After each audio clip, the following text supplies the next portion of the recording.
This could be an interesting problem. Maybe I ought to make a video. Let's see. There's the fuse. If I tweak the fuse box, look at that.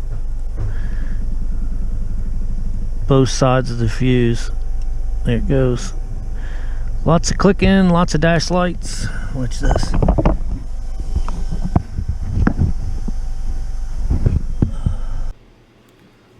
...2024 Nissan Kicks. This vehicle has, at the time, you can see on the screen, 1,263 miles on it. I'll give you a little backstory. When this thing had about 700 miles on it, it came in for some camera malfunction codes. Long story short, we found a loose connection in the A-pillar on the driver's side. There's a connector in there that runs the wire straight up the A-pillar to the camera. Got that fixed, shipped the car. It'd been gone for a month, maybe 2 months. Comes back again, and you'll see in the video, this thing had multiple lights on, like 31 different DTC'S. Some of the other guys have been driving it to try to duplicate the incident. I've been driving it to try to duplicate the incident. We can never get this car to act up. It's basically brand new, no miles. My customers, as expected, are getting a little frustrated. We're just telling them that, you know, it's hard to just test these cars if they're not broken. He has a picture that you'll see. I basically today went through some database hits, got a couple of ideas, checked a few things that other people had found. I'd come up with nothing. I'll show you later on a wiring diagram, but I found like a common plug that would have had CAN communications going through multiple control units that had DTC's in it. So as luck would have it, when I was trying to get to that plug, I stumbled on the problem. So I'll leave it at that. The video will explain a lot. We'll look at some diagrams. This video is kind of short and sweet, but I do have some bonus footage if you're interested. I've been experimenting with some CAN networking stuff and using an amp clamp to help ID the control units and maybe help diagnose some control units. I'll show you some in-shop footage, and maybe we'll go over a couple of captures I did. I got the idea from Autonerdz, and there was some discussion going on over there, and a couple of links were given to Pico Automotive. If you guys remember that, that's free. And Steve and those guys kind of elaborated on it, and I got some good ideas. I love to do this type of testing with my equipment and just see what it looks like on my scope. So I'm going to give you a little bit of a, you know, just a preliminary look at what I've been doing, and I've still got to check several other clamps. But in this video, I used my micro amp clamp, but you'll see all that. One thing I want you guys to do is click on the link in my description box and head over to the Autonerdz site. The link will bring you to their homepage here, and what Trevor's doing is he's giving away some tickets to go to Vision for free. And once you get to the homepage, click here and then read down through it. It's pretty basic. Here's all the stuff that's included. It's got a $750 value. You bring your own, you know, you figure out how to get there, pitch a tent, stay in a hotel, however you want to stay. Here's the thing. Open to anyone that wishes to attend. No purchase necessary. You do not have to be an Autonerdz customer. I want you to be an Autonerdz customer, but if you're not, fill this out, and I would love to see one of my subscribers win this thing. And if one of you guys do win it, definitely post, hit me up, because I want to give you a shout out on the channel. So let me show you some more in-shop videos, then we'll go over a few diagrams, and then I'll get into the bonus stuff with some of the CAN. Maybe we'll decode some of the stuff I got and look at some wiring diagrams. You know, pretty much the basic stuff that I like to do, the format that I like to do it in. So thank you guys for watching, all the new subscribers, and happy holidays, Merry Christmas, Hanukkah, however you say it. I hope you have a good one. 24 kicks, 1,270 miles. This thing has 31 trouble codes stored. A lot of CAN communication. The customer took me a picture of the dash lights. They come on occasionally. There's his picture. 35 degrees outside. High beam indicator, brake light, crash lights, master warning. It was running. You can see that by the RPM. And all the yellow things around the car for the sonar. Very, very, very intermittent. So what I decided to do was just gotta go on a hunt. And there's a main connector way back here that you guys probably can't see. And it has a lot of the CAN lines going to it to various control units that are kind of on my 31-page list here. But in the midst of taking that off, taking this off to get to that connector, as soon as I kind of flex this fuse box, I heard a bunch of clicking and beeping and all my lights came on. And then you probably saw where I had the test light. This whole row of fuses right here goes out, both sides, whenever it acts up. And it's killing. I know the one above that 15 right there is the ABS fuse, the 10, and both sides of it goes out. And this is the main power going in here. So I'm trying to figure out. Oh, there, it clicked right there. Let me see if I can get you a picture of the dash. Hold on. Yeah. Do you see those lights flashing? That's me wiggling the fuse box, creating that. So I don't know if something's wrong with the fuse box itself or there's some wires coming in and out of the back of it, but pretty low-tech fix. Kind of stumbled on it, but very interesting. All right, guys. So this right here is considered an accessory relay number 1. It powers up a lot of the stuff over here. So these new weird looking fuse boxes, I don't know if this light's gonna kill y'all or not, but I'm gonna try to show you guys what I'm dealing with. Maybe that'll help. I don't know. I hope it's turning out. So this is standard relay. You got your coil side power, and then this would be the ground from the controller. I don't know, I haven't researched it that far. This block is power coming straight from here, and then this bar, I don't know if you can see it, but this bar right here powers up all the fuses, and each one of these wires goes to its respective motor or load. Now if I take my hand, and I don't know if you guys can check this out, but earlier I was wiggling this, and I'm just going to put my test light on the bar. This is the out. See, did y'all see that flicker? Maybe if I turn this light off. Alright, this is the bar side that feeds my fuses, and all I'm doing is wiggling the relay. You see it? It's really fast. I'm using a low-tech, usually I use Pico, but I'm kind of low-tech right now today.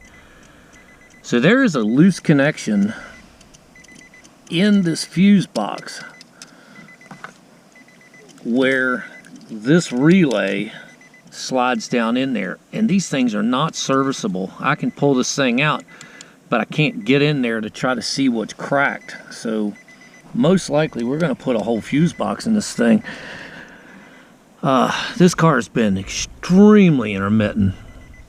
The customer's a little upset, but at least now I've got some direction here.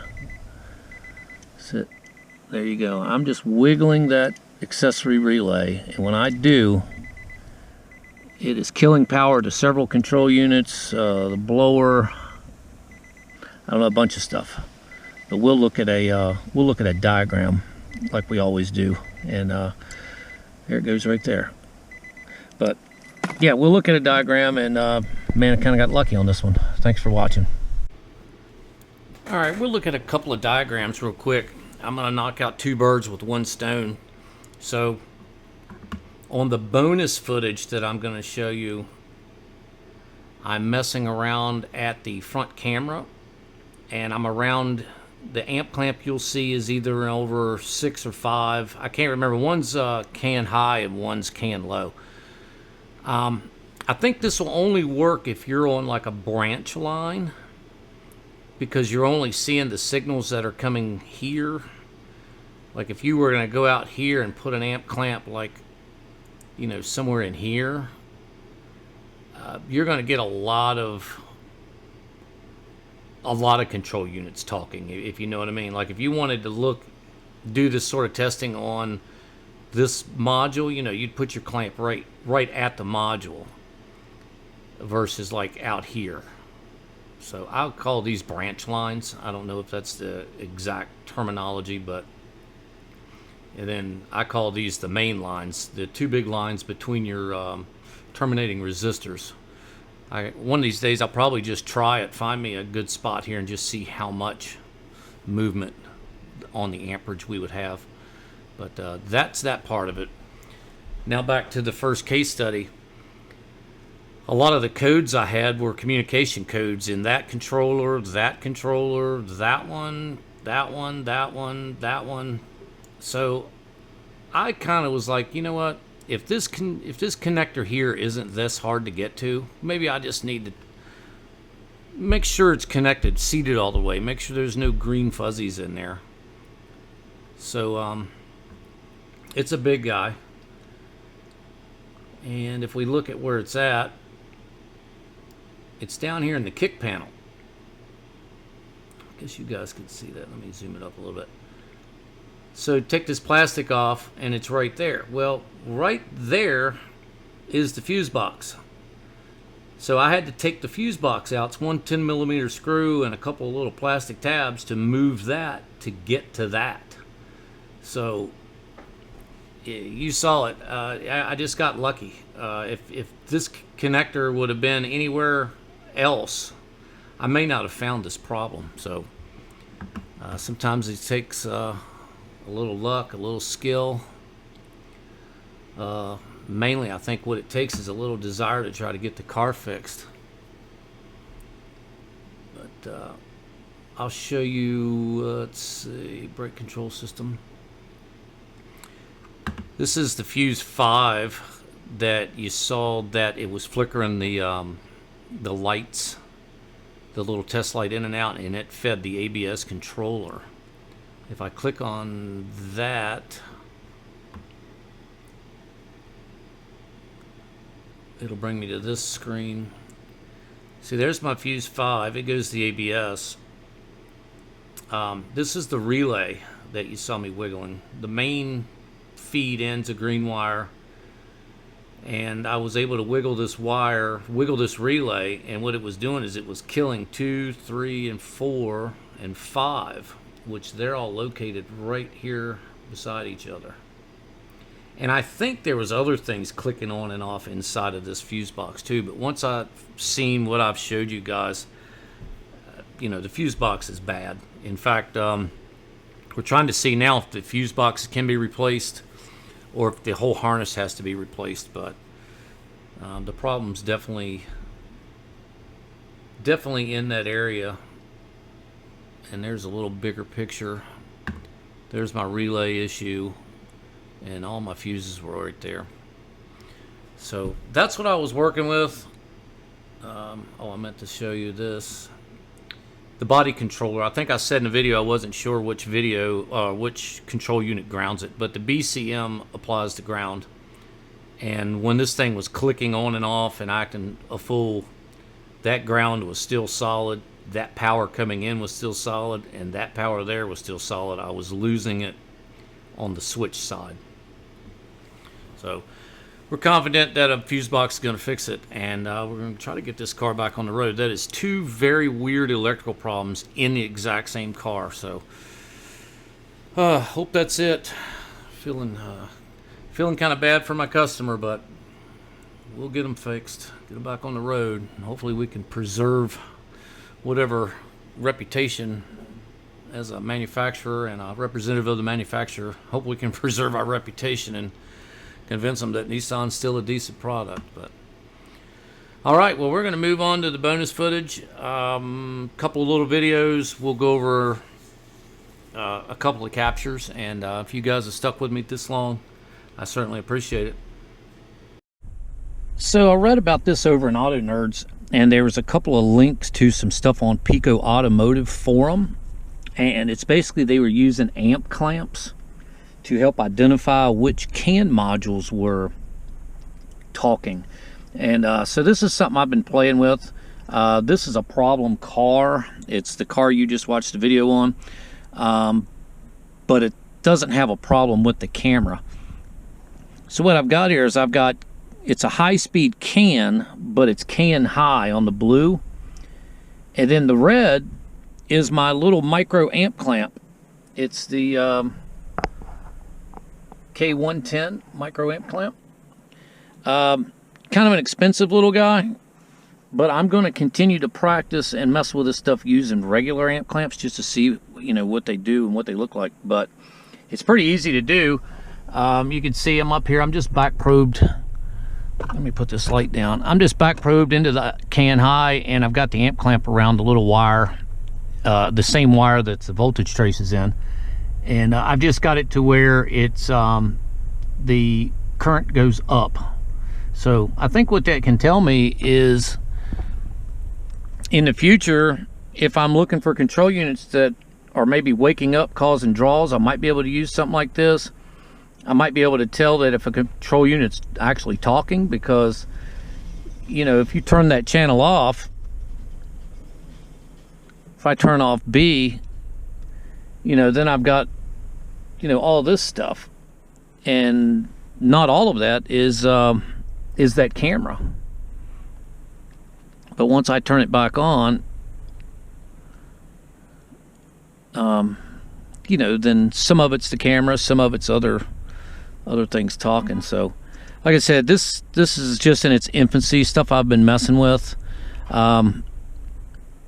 So you can assume that this is the camera talking here, and then these are just regular messages with the camera not really saying anything. I'm going to save some of these captures and maybe decode them and just kind of play with them. But if it's something you guys are interested in, I'm going to put this at the end, or if you're already watching it, you're at the end. So kind of neat stuff. I will do some more of this. I have been messing with it with some other cars. Just so happens I had a little extra time and I wanted to go ahead and make a little video. Let me do something real quick while I got you. I'm going to set you guys right there.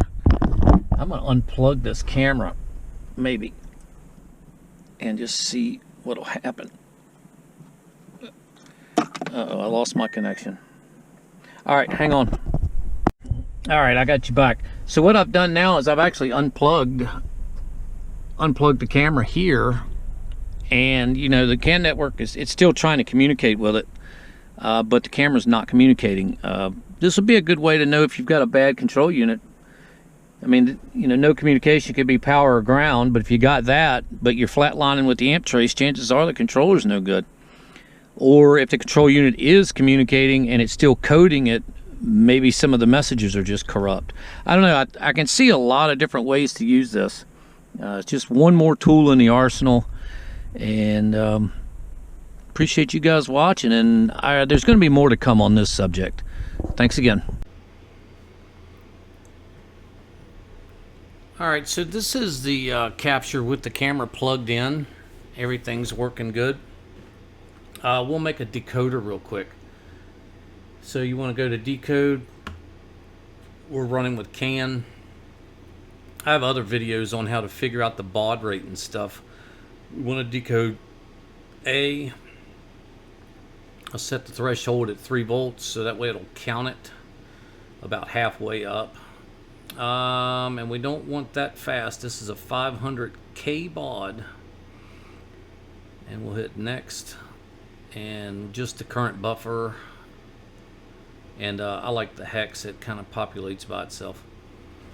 Just remember, pick one of your smallest bits or bytes, whichever the smallest is, and just measure it, and that'll give you your baud rate.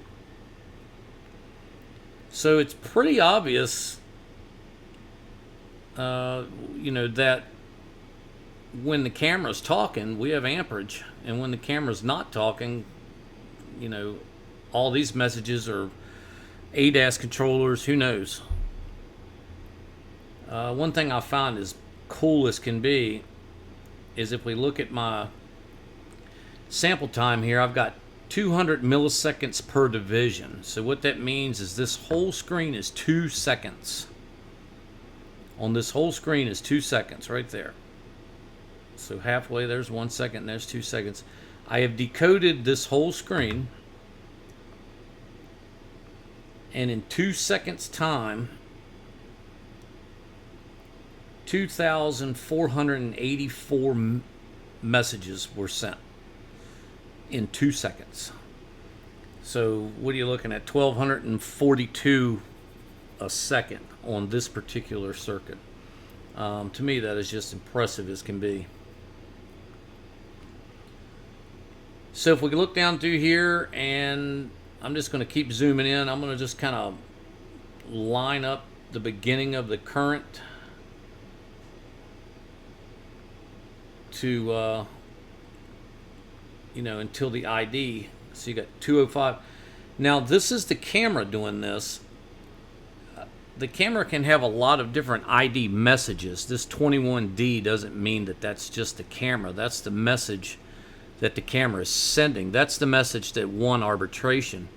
I don't know what all information that camera sends. I can imagine distances are pretty top of the order, so it very well could be this very first message is giving the ADAS controller a distance measurement. The second one might be a temperature measurement. The third one might be, how bright is it outside? I'm just purely speculating, because if we look at 21D, then it goes 21E, 21F, and this is obviously the camera is starting to talk right here. So what I'm going to do is, just out of curiosity's sake, I don't know how this is going to work, but I'm going to add a filter. I'm on an ID field, contains yes, and I'm just going to type in 21D. I don't think it's case sensitive, but we'll see. All right. So that thing is going to show me all the 21Ds. But what I've noticed, if it starts with a 21D message, they're all the same. So D, E, F, 220, 222, so on and so forth. So let's just pick one right there. So D, E, F, 220. So this camera is sending these messages with the same with different IDs. It could be almost like an engine controller sending out a temperature, and then under engine status, and then maybe sending out an RPM. It's the same controller but sending out two different messages. So this would be the message ID. So let's go down here. This is packet 1240, so we'll double click it and it'll take it to me. See, 21D, 21E, 21F. So that's kind of neat. Let's clear that, and let's look at another data packet rate. Let's see what. All right, so there's a 002, and then a 264 and a 266. So I'm gonna add another filter and do 002. And then let's just pick on one right there. 002. Oh, that one's at the end.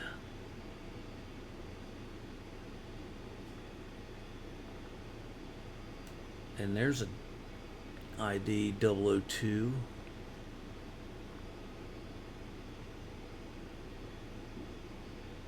Oh, you know what? I wonder if it's actually 002 and not in 002. So let me try that.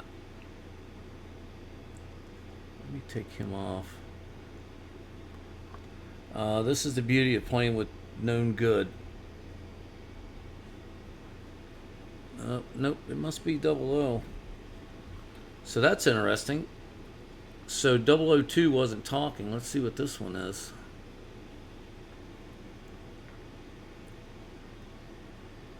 .318. So let me search 318s just out of curiosity. I don't want all fields, I just want IDs. 318. Add. So there's 318, 319, 31A. Let's try another packet.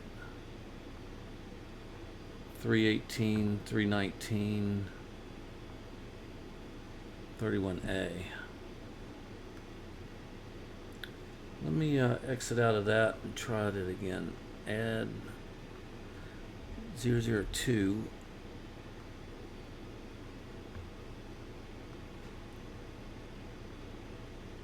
Yep, there's a 002. Okay, so let's do this. Where's the 002? Right there. So this 002, I'm going to just pull a cursor out to mark it. I'm going to zoom out. So 002 is in an area where it's not talking. Curious as to what the one beside it is. Alright, 002 and 224. So I'm going to open up another instance here. Now this capture is I have the camera unplugged, so there's no camera talking. So let's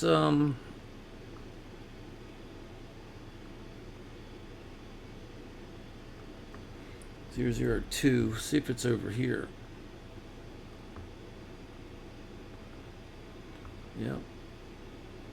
Obviously it's not talking. So this control unit, whoever 002, continues to talk whether it's unplugged or plugged up. And then 224 was another one I noticed. Let's take that off. 224.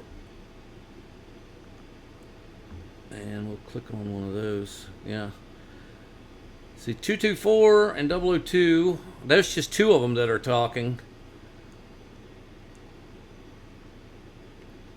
And, yep. So, yeah, I'm pretty sure that 002, well, we know just by that 002 is not the camera, because on the other capture, the camera's unplugged. So, I don't know who that is. But what I do know, when my camera talks, I've got amperage movement. And I'm going to say that I can use that for diagnostic purposes. I'm just now getting started doing this. I think it's a great idea. I'm going to do some more testing with various other amp clamps and just see what kind of signals I get.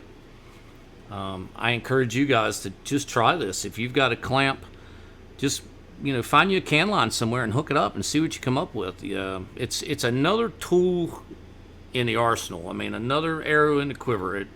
Every little thing we can do to make our jobs a little easier to help narrow stuff down, I believe this is something. Like I said, this isn't my idea. I started reading about this on Autonerdz and then got linked into Pico Automotive and then decided, hell, I'm going to just try it for myself. But yeah, like 318, I'm wondering if there's a little bit of a delay. Like 318 right there, you can start to see the amperage go up. Let's see, let me put a cursor right there so I don't lose it. That little guy's awfully sticky tonight. So I'm going to say this packet is not us, which is 317. So you know what I'm going to do? I'm going to go search 317 over here with it unplugged and see if we can't prove that out. Alright, this is unplugged. And we're going to add a filter. 317. Add. Nope. Alright, so it didn't populate. So 317 must still be the camera.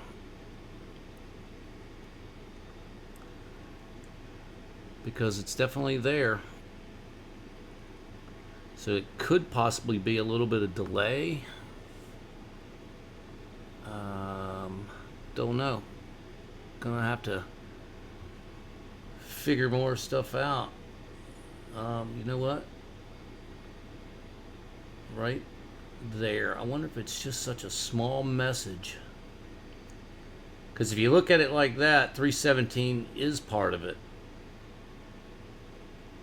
But the more I zoom in, I mean, we are splitting hairs with that time difference. I mean, we're talking 134 microseconds before that clamp moves after the voltage. So I don't know. Either way, it's very intriguing. I'm going to keep after this, and I'm hoping I catch me a case study that I can actually apply this and fix a car doing it. That would be cool.